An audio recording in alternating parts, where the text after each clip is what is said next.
હાલો dear students, થર્મોડાયનામિક્સ સબ્જેક્ટની અંદર chapter 1માં basic concepts of થર્મોડાયનામિક્સમાં આજે આપણે થર્મોડાયનામિક પ્રોપર્ટીઝનો ટોપિક આપણે ભણશું.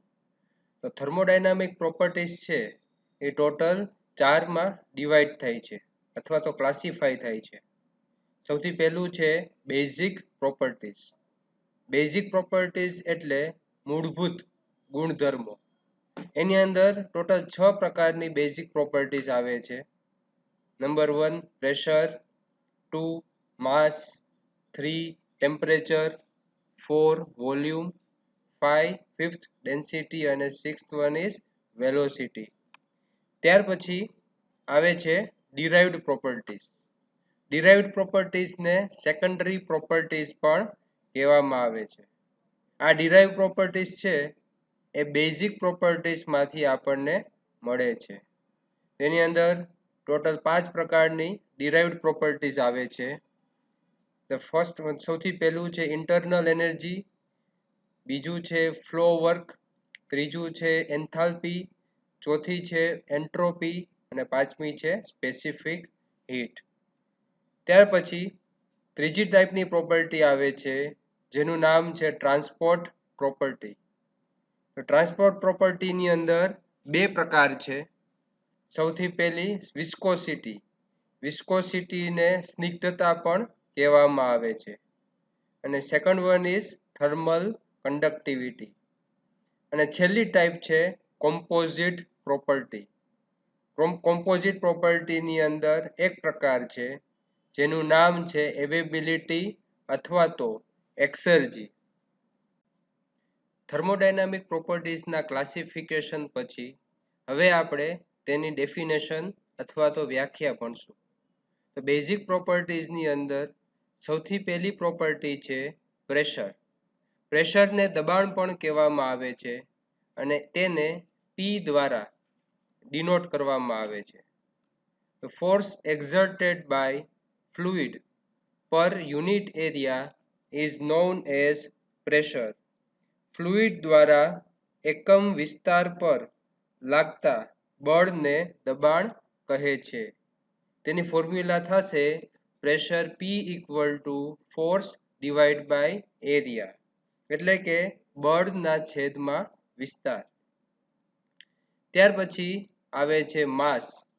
તો માસને m દ્વારા ડિનોટ કરવામાં આવે છે. માસને દળ પણ કહે છે. The quantity of matter is known as mass. પદાર્થના દ્રવ્યમાનના જથ્થાને તેનું દળ કહેવામાં આવે છે. તેનો યુનિટ SI સિસ્ટમની અંદર કિલોગ્રામ થાય છે. ત્યાર પછી ટેમ્પરેચર. તો ટેમ્પરેચરને તાપમાન કહે છે. તેને T દ્વારા ડિનોટ કરવામાં આવે છે. The measure of degree of hotness of any system is known as temperature. કોઈપણ સિસ્ટમના ઠંડાપણાના માપકને તાપમાન કહે છે. તો ટેમ્પરેચરનો યુનિટ ડિગ્રી સેલ્સિયસ અથવા તો કેલ્વિન હોય છે. 1 કેલ્વિન બરાબર 1 ડિગ્રી સેલ્સિયસ પ્લસ 273.15. ત્યાર પછી આવે છે વોલ્યુમ. વોલ્યુમને કદ કહેવામાં આવે છે અને તેને V દ્વારા ડિનોટ કરવામાં આવે છે. Region occupied in the space by the system is known as its volume. સિસ્ટમે રોકેલ અવકાશમાંની જગ્યાને તેનું કદ કહેવામાં આવે છે. અને SI સિસ્ટમમાં તેનો યુનિટ છે મીટર ક્યુબ. ત્યાર પછી સ્પેસિફિક વોલ્યુમ. એની અંદર આવે છે સ્પેસિફિક વોલ્યુમ. સ્પેસિફિક વોલ્યુમને વિશિષ્ટ કદ કહેવામાં આવે છે અને તેને સ્મોલ v દ્વારા ડિનોટ કરવામાં આવે છે. Volume of unit mass is known as specific volume. એકમ દળના પદાર્થ કે સિસ્ટમના કદને વિશિષ્ટ કદ કહેવામાં આવે છે. Specific volume equal to volume divide by mass. વિશિષ્ટ કદ ઇક્વલ ટુ કદના છેદમાં દળ. ત્યાર પછી ડેન્સિટી આવે છે. તો ડેન્સિટીને ઘનતા પણ કહે છે અને તેને રો દ્વારા ડિનોટ કરવામાં આવે છે. Density of a substance is its mass per unit volume. દળ અને કદ બેયના ગુણોત્તરને ઘનતા કહેવામાં આવે છે. એટલે આ ઘનતા અને વિશિષ્ટ કદ એ બંને એકબીજાના વ્યસ્ત પ્રમાણમાં હોય છે. બે એકબીજાને ઇન્વર્સલી પ્રોપોર્શનલ હોય છે. એટલે આનો એસઆઈ સિસ્ટમમાં યુનિટ થશે કેજી પર મીટર ક્યુબ. બેઝિક પ્રોપર્ટીઝ પછી ડિરાઇવ્ડ પ્રોપર્ટીઝ આવે છે. એની અંદર સૌથી પહેલી છે ઇન્ટરનલ એનર્જી. ઇન્ટરનલ એનર્જીને આંતરિક શક્તિ પણ કહે છે અને તેને કેપિટલ યુ દ્વારા ડિનોટ કરવામાં આવે છે. Internal energy of A system is energy possessed by the system due to its molecular structure and molecular motion. આંતરિક શક્તિ એ સિસ્ટમની મોલેક્યુલર ઉર્જાનો કુલ સરવાળો છે. તે પરમાણુઓની ગોઠવણી અને પરમાણુઓની ગતિને આભારી હોય છે અને એસઆઈ સિસ્ટમમાં તેનો યુનિટ થાય છે જ્યુલ. ત્યાર પછી આવે છે ફ્લો વર્ક.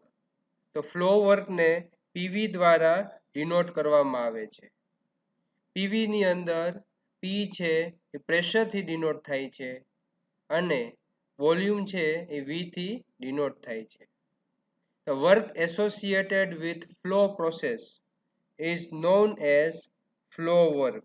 કોઈ પણ વહન પ્રક્રિયા સાથે સંકળાયેલ કાર્યને ફ્લો વર્ક કહે છે.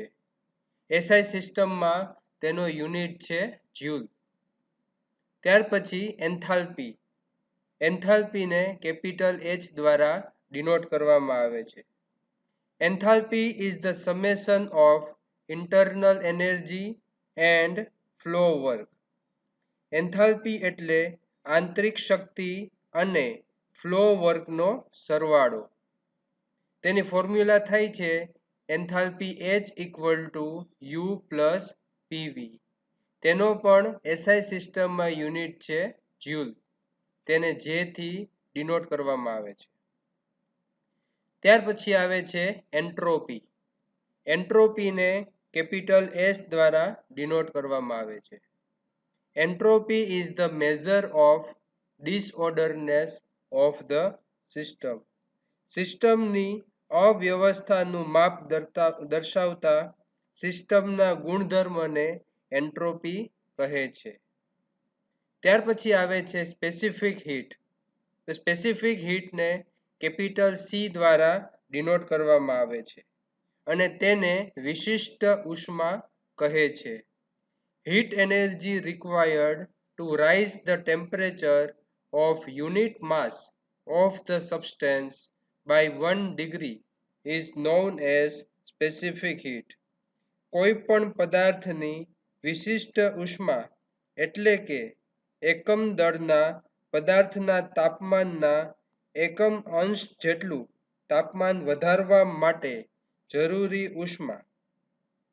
તેનો યુનિટ થાય છે જ્યુલ પર કેજી કેલ્વિન. ત્યાર પછી આવે છે ટ્રાન્સપોર્ટ પ્રોપર્ટીઝ. ટ્રાન્સપોર્ટ પ્રોપર્ટીઝને ચલિત ગુણધર્મો પણ કહે છે.